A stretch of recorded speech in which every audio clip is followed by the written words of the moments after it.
আসসালামু আলাইকুম সবাইকে ওয়েলকাম জানাচ্ছি me and my twins blog থেকে। তো আজকে ব্লগটি শুরু করতেছি সকাল থেকে। তো সকালবেলা ঘুম থেকে ওঠার পর ভাবতেছিলাম যে কি নাস্তা বানানো যায়।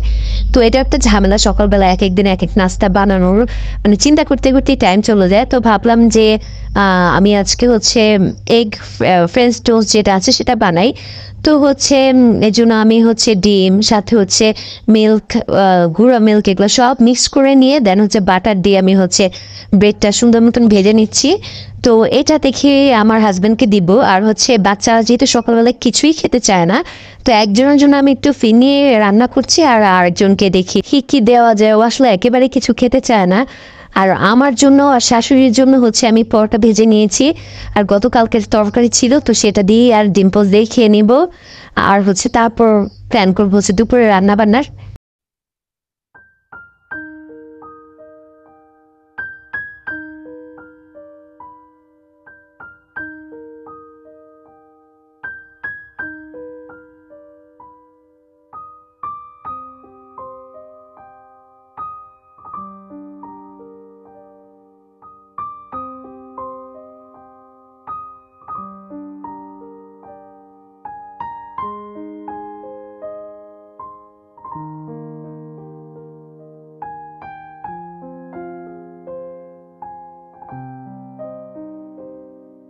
তো বাচ্চাদের যেহেতু শরীর ভালো লাগতেছিল না, তো ওরা বলতেছিল চিপস খাবে।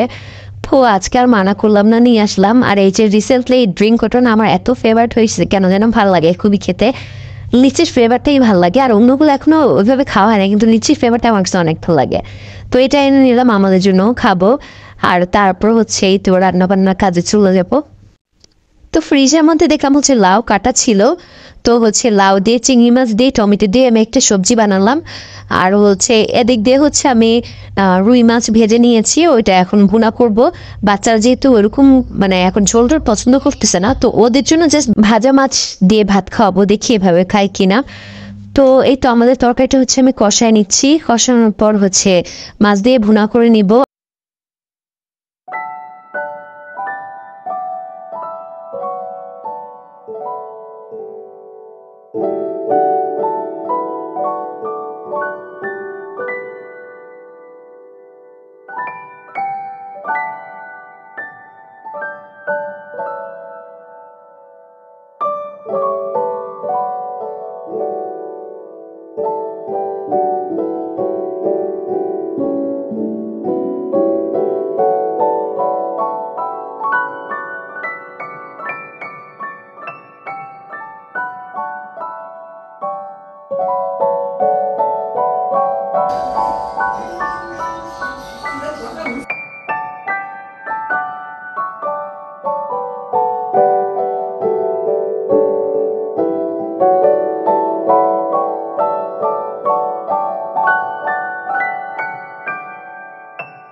তো আজকে আমাদের মেনুতে খুবই সিম্পল খাবার ছিল, বাট খুবই আমি রুই মাছ টমেটো দিয়ে ভুনা করেছিলাম।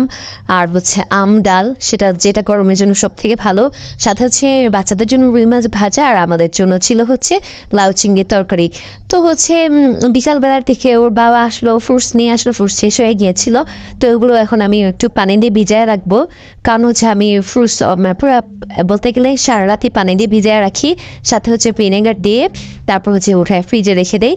তো এভাবে করে নিলে আমার কাছে ভালো লাগে। তো এই ফ্রুটসগুলো হচ্ছে ফ্রিজে রাখার আগে ফ্রিজে যে কয়টা ফ্রুটস ছিল আগের 2-3টা আপেল ছিল আর ওই যে জামরুল ছিল, তো সেগুলো আমি কি করবো ভাবতেছিলাম। তো কেউ তো খেতেও চাচ্ছে না, তো আমি কেটে সুন্দর মতন হচ্ছে চাট মশলা বিট লবণ দিয়ে মিক্স করে একটু দিলাম যে সবাই খেয়ে নিক।